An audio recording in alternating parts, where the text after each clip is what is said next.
Olá pessoal, boa tarde a todos que estão nos assistindo, sejam muito bem-vindos. Está no ar mais um vídeo do nosso canal Mundo Jurídico.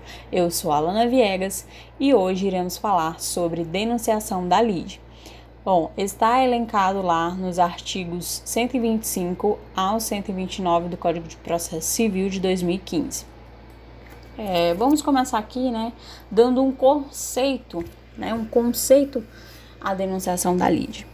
Então, ela consiste em uma ação regressiva e também é uma modalidade de intervenção de terceiro provocada, Inclusive, essa forma de intervenção é a mais usada na prática. Essa intervenção de terceiro, nela nós teremos duas relações dentro do mesmo processo. Então, a primeira relação originária, que é a ação principal, ela surgirá entre o autor e o réu, e a segunda relação incidental, que é a ação subsidiária, que será feita através da denunciação, onde teremos o denunciante e o denunciado. Finalidades e garantias, Sua finalidade é economizar tempo para o judiciário, evitando que o denunciante tenha que entrar com uma nova ação quando perder a principal. Assim, de forma simplificada, podemos dizer que a denunciação da lide nada mais é do que uma ação de regresso incidente a um processo já existente, Ela serve justamente para garantir os direitos de regresso dentro do mesmo processo. Vamos aqui, classificar a denunciação. Então, a denunciação ela pode ser regressiva, antecipada, incidente e eventual. Mas por que ela é incidente? Ela é incidente porque é um incidente que coloca um novo pedido no processo existente. Por que ela é regressiva?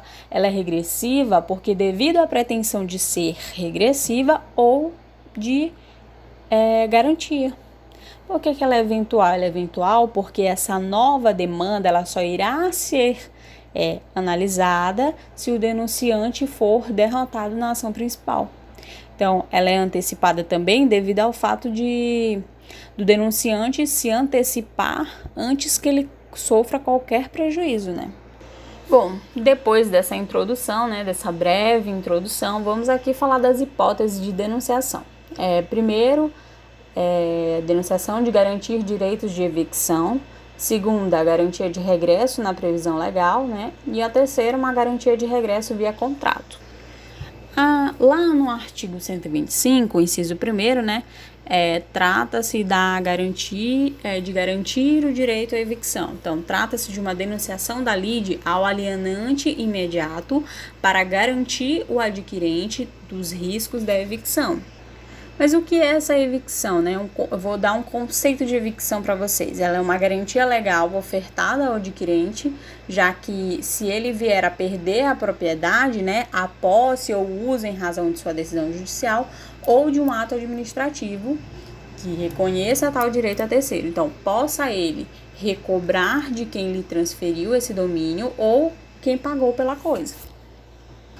Aí você se pergunta, mas Alana, o que pode ser feito para ter esse direito de evicção protegido? Então, aquele que vendeu, que é o alienante imediato, eu chamo ele, eu denuncio ele no processo, que é a terceira pessoa, para poder exercer os direitos de evicção que lhe resulta. Pois o comprador, ele não estava na relação e ele não sabia desse outro ocorrido. E esse outro proprietário quer esse imóvel também. Alana, mas ficou complicado, tem como você dar um exemplo e tal? Tem sim, Vamos falar aqui dos exemplos de evicção da lide pelo réu, O exemplo de garantir o direito de evicção, Temos aqui essa imagem, um artigo 125, inciso 1º, garantir o direito de evicção, o exemplo de evicção da lide pelo réu, Como eu já havia dito. Aí nós temos aqui Carla e João, E temos o imóvel ali. Então aqui, Carla, ela comprou esse imóvel de João. Só que, de repente, Maria aparece e diz para Carla que aquele imóvel é dela. Posteriormente, Maria impõe uma ação contra Carla, alegando que aquele imóvel é de sua propriedade, que é dela, pois ela adquiriu de João antes que Carla. Aí nós teremos Maria como autora, Carla como ré e o João como denunciado, né? Porque nesse caso, a Carla, ela pode fazer nesse processo, né, a denunciação da Lídia a João, a fim de que Carla, ela passe a compor esse polo passivo da demanda e ele seja compelido a pagar, né, fazer o ressarcimento a Carla caso Maria ganhe. Aí Carla, ela faz isso para se precaver caso o juiz entenda que aquele imóvel é de Maria, né? Para que João arque com os prejuízos. Aí nessa segunda parte do processo, né, nós vamos ter o João como denunciado e a Carla como denunciante. Porque, né, se tem a evicção, ela perderá a propriedade do imóvel em decorrência de uma decisão judicial que tem como fundamento um fato anterior, né, que é o fato que a Maria alegou que aquele imóvel era dela, que ela comprou antes que Carla de João. Agora vamos passar aqui, né, pro exemplo 1, do referente ao inciso 2, né, que é um exemplo da denunciação feita pelo autor, né. Aqui, esse exemplo do inciso 2 é sobre a garantia de regresso, né, na previsão legal. Nós temos aqui, temos aqui artigo 125, inciso 2, garantia de regresso na previsão legal, exemplo de denunciação feita pelo autor, né. Nós temos aqui Márcia e Pedro. Então, Márcia, ela comprou um imóvel de Pedro. Só que ao chegar no seu apartamento, Márcia se depara com Bia, né? Aí a Bia, ela vai se recusar a sair, porque ela tá alegando que o imóvel é seu. Aí você olha aqui que a Márcia tá chateadíssima com a situação. Então o que Márcia faz? Márcia entra com uma ação contra a Bia. Aí Márcia é a autora e Bia é a ré. Então elas vão entrar nessa ação principal, né, para discutir a propriedade do imóvel. Só que aí a Márcia, ela denuncia a Lídia a Pedro para que ele seja responsável por uma eventual sucumbência sua. Aí aqui nessa outra imagem a gente tem aquele mesmo esqueminha, né, da denunciação da Lídia, Márcia como denunciante e Pedro como denunciado. Só que aqui a diferença é que o denunciante aqui é o autor, né, da questão. Aí quando Márcia ela denuncia a Lídia a Pedro, né, para responsabilizar ele, então dessa forma ela chama Pedro, né, que é a terceira pessoa, para integrar a ação. Então ele será responsável automaticamente se Márcia sucumbir na ação inicial. Digamos que Márcia perdeu na ação inicial contra a Bia. Então, a denunciação da Lídia será julgada e Pedro será automaticamente responsável e arcará pelos prejuízos de Márcia, né? Agora, vamos passar para a segunda parte do inciso 2 do artigo 125, né? Vamos dar um exemplo aqui via contrato, né, de direito de regresso via contrato, que é o exemplo da seguradora. Então, João bateu o carro em um poste e ele pagou pelo prejuízo. Então, só que João, ele paga o seguro. E o seu seguro cobre aquele determinado prejuízo que ele teve ao bater ao poste.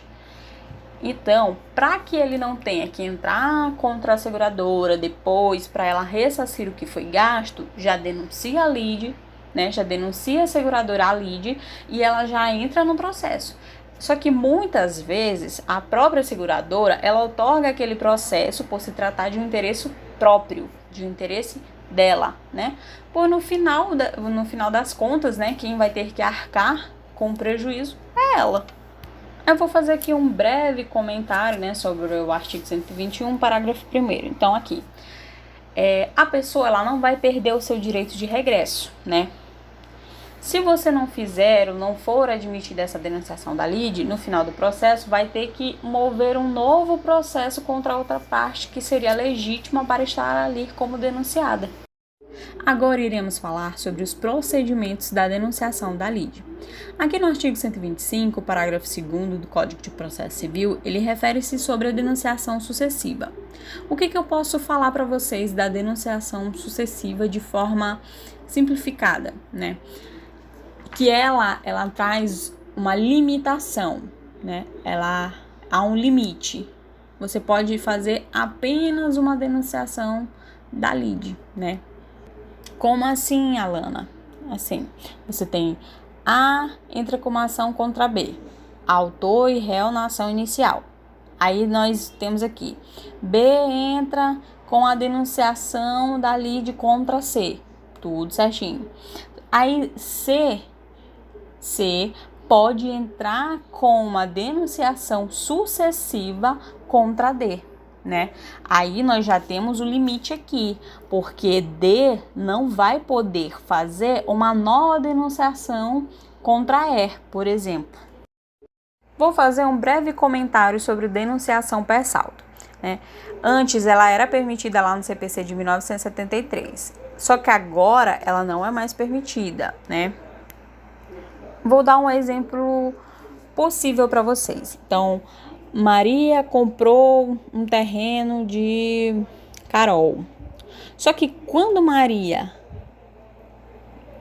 chegou lá, né, no terreno, ela se deparou com João.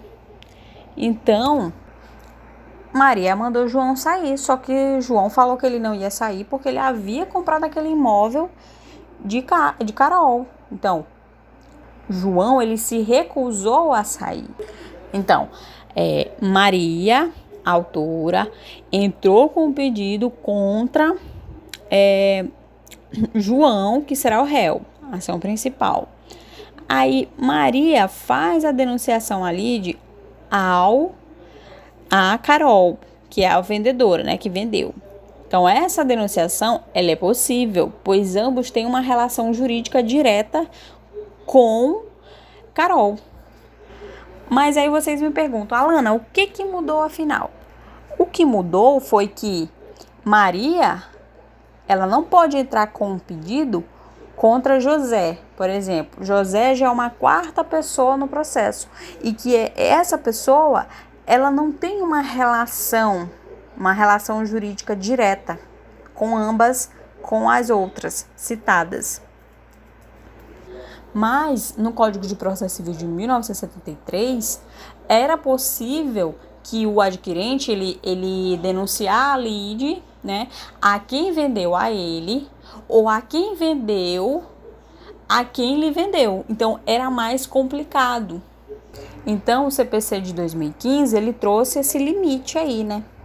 E esse limite justamente nos foi dado pela denunciação sucessiva. Irei fazer algumas observações sobre a denunciação feita pelo autor, que está elencado lá no artigo 127 do Código de Processo Civil 2015. Quando que esse autor ele vai ter que requerer essa denunciação? No momento em que ele apresentar sua petição inicial. É o que está elencado lá na primeira parte do artigo 126. Mas o que vai acontecer se ele não fizer, né, essa denunciação no momento em que ele apresentar essa petição inicial? Vai acontecer a preclusão, que é a perda, né, do direito dele de agir. Ele vai perder essa oportunidade que foi dada a ele, né, por um determinado prazo.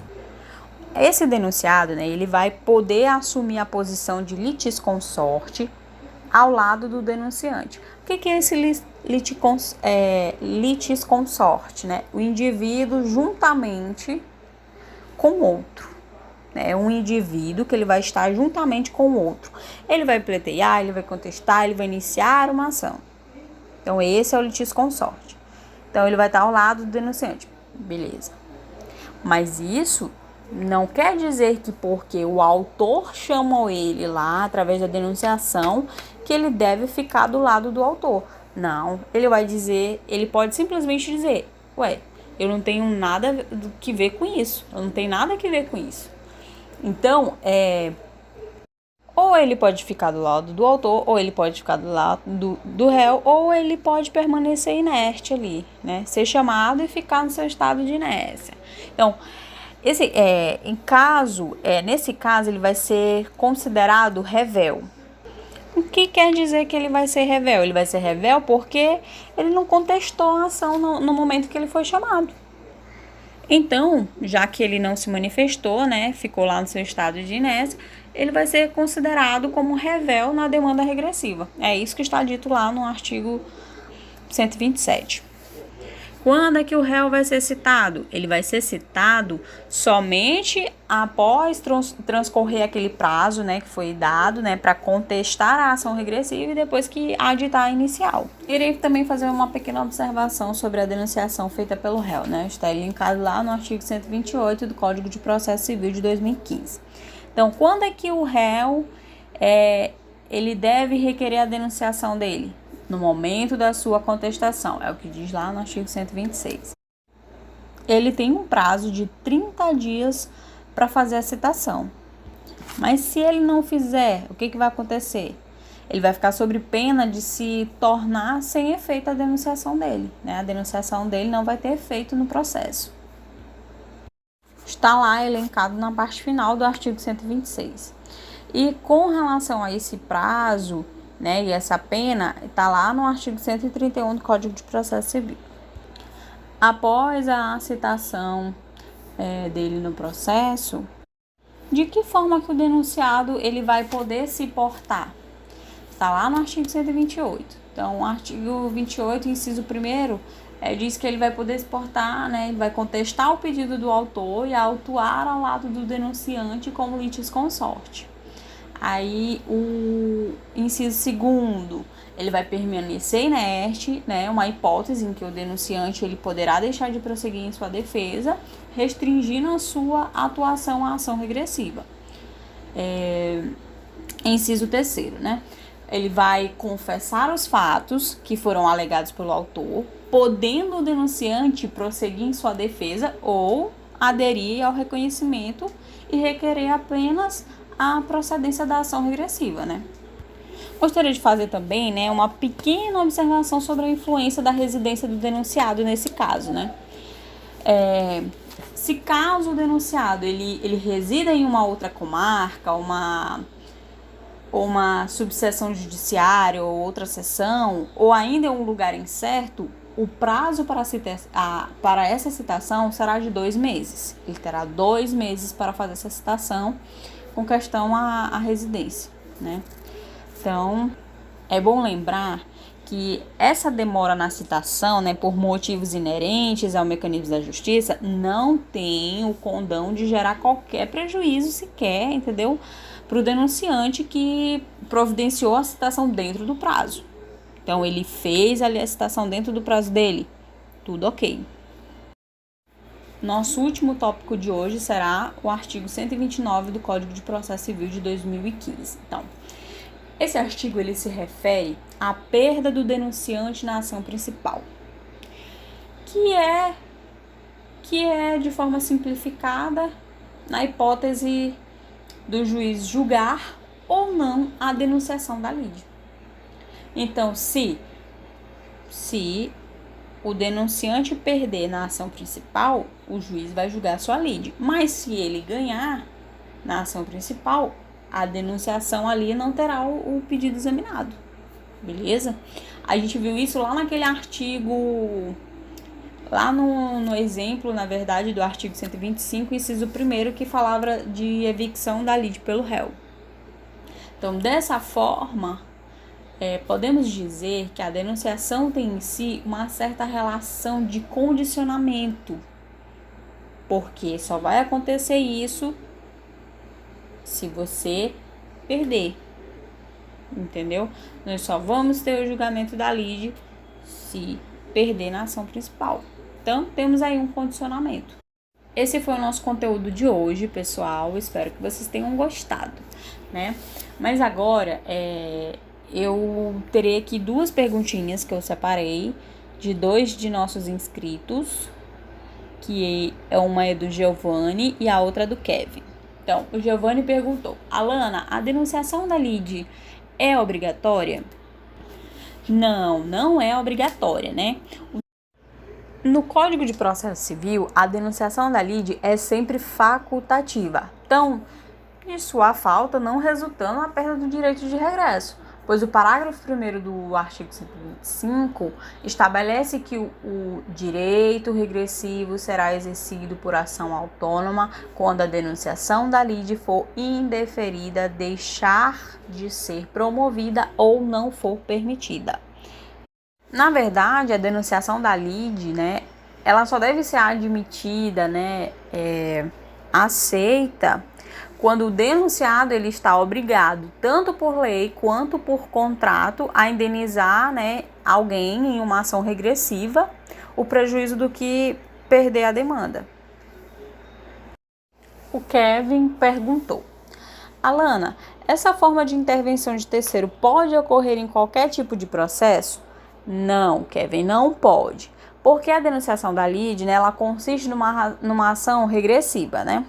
É um instituto típico do processo de conhecimento. Então, desse modo, não vai caber a denunciação em processo de execução. Porque essa modalidade, né, de intervenção, ela pressupõe um prazo de contestação que não existe em processo de execução. E eu posso te dar como exemplo as ações consumeristas, né? E vem até expresso em lei, lá no artigo 88 do Código de Defesa do Consumidor, né, a impossibilidade de aplicação da denunciação da lide. Vou deixar aqui para vocês essa imagem, né, das 3 importantes inovações do CPC de 2015 referente à denunciação da lide, que foi o fim da obrigatoriedade da denunciação da lide, né, a limitação da denunciação sucessiva e a proibição da denunciação per saldo. Bom, pessoal, esse foi o nosso vídeo de hoje. Espero que vocês tenham gostado do conteúdo, da forma que ele foi transmitido, porque, infelizmente, devido a essa situação de crise em que nos encontramos, que é a Covid, que é esse distanciamento social, a gente não pôde se fazer presente para estar gravando. Então, espero que vocês tenham gostado e absorvido um pouco desse conteúdo que foi passado, né? E é isso, gente. Obrigado, né, a todos que nos assistiram hoje, que estavam conectados aqui conosco. É isso. Beijos, boa tarde a todos e até a próxima.